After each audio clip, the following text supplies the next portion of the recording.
ជំរាបសួរបងប្អូនជនរួមអាជីពទាំងឡាយបាទអ្នកថតរូបជាទីស្រឡាញ់វិលមកជួបអ្នកទាំងអស់គ្នាម្ដងទៀតដែរបាទថ្ងៃនេះខ្ញុំចង់ចែកម្លែកនៅបទពិសោធន៍ខ្ញុំខ្លះពាក់ព័ន្ធនឹងការប្រើប្រាស់កាមេរ៉ាហ្នឹងបាទមានមិត្តភ័ក្តិគាត់សួរតែសួរថាបងមកឯងមិត្តហេតុអីបានប្រើប្រាស់កាមេរ៉ាច្រើនម៉ាកច្រើនប្រភេទម៉េះអញ្ចឹងថ្ងៃនេះខ្ញុំនឹងយកវីដេអូនេះខ្ញុំនឹងធ្វើការឆ្លើយបំភ្លឺដល់អ្នកទាំងអស់គ្នាថាមូលហេតុអីបានខ្ញុំប្រើប្រាស់កាមេរ៉ាច្រើនប្រភេទបាទទី1អត់មានអីខុសប្លែកទេអ្នកថតរូបគឺយើងស្រឡាញ់កាមេរ៉ាអញ្ចឹងកាមេរ៉ាប្រភេទណាក៏ខ្ញុំប្រើប្រាស់ដែរទាំងCanon Nikon Sony ហើយ Lumix ដែលកំពុងតែថតហ្នឹងបាទអញ្ចឹងគឺខ្ញុំស្រឡាញ់ចូលចិត្តនៅកាមេរ៉ាទើបខ្ញុំមានច្រើនម៉ាកច្រើនប្រភេទហើយបាទហើយមួយទៀតនោះគឺកាមេរ៉ា brand ខ្លះគឺវាជួយខ្ញុំបានច្រើនដូចជាឧទាហរណ៍ថាឥឡូវនេះខ្ញុំនៅប្រើ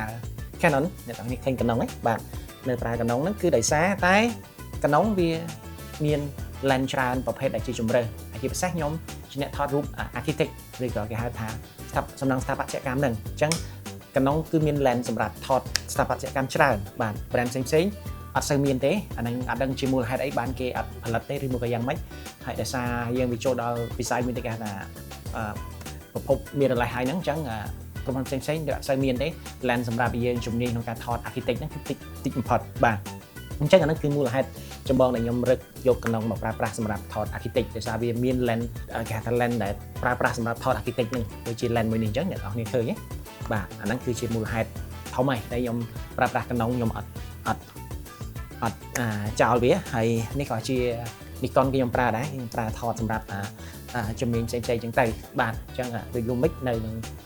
ខ្ញុំកំពុងថតហ្នឹងហើយ Sony នៅ office ខ្ញុំអញ្ចឹងទៅបាទថ្ងៃនេះខ្ញុំមកផ្សេងប្លែក office ប្លែកបាទអញ្ចឹងត្រឡប់មកវិញកាមេរ៉ាប្រភេទអីក៏អាចថតរូបបានស្អាតដែរឲ្យតែយើង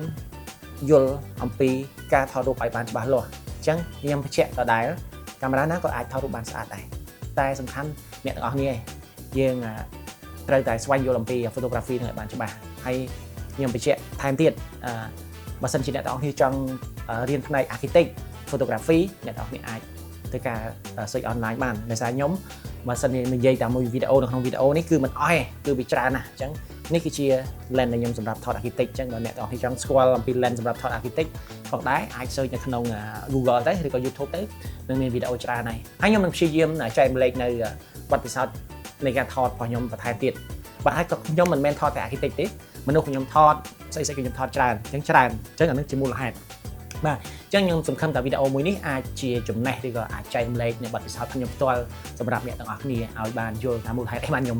ប្រើបែបនេះបាទអញ្ចឹងទី1គឺស្រឡាញ់ទី2ខ្ញុំជ្រើសរើសយកកាមេរ៉ាប្រភេទនេះដើម្បីឲ្យវាត្រូវនឹងជំនាញការងាររបស់ខ្ញុំផងដែរបាទអរគុណអញ្ចឹងសង្ឃឹមថាវីដេអូនេះអាចជាចំណែកមួយដែលអាចជួយអ្នកទាំងអស់គ្នាយល់កាន់បន្ថែមទៀតអំពី photography អញ្ចឹងអរគុណជួបគ្នានៅវីដេអូក្រោយបាយបាយ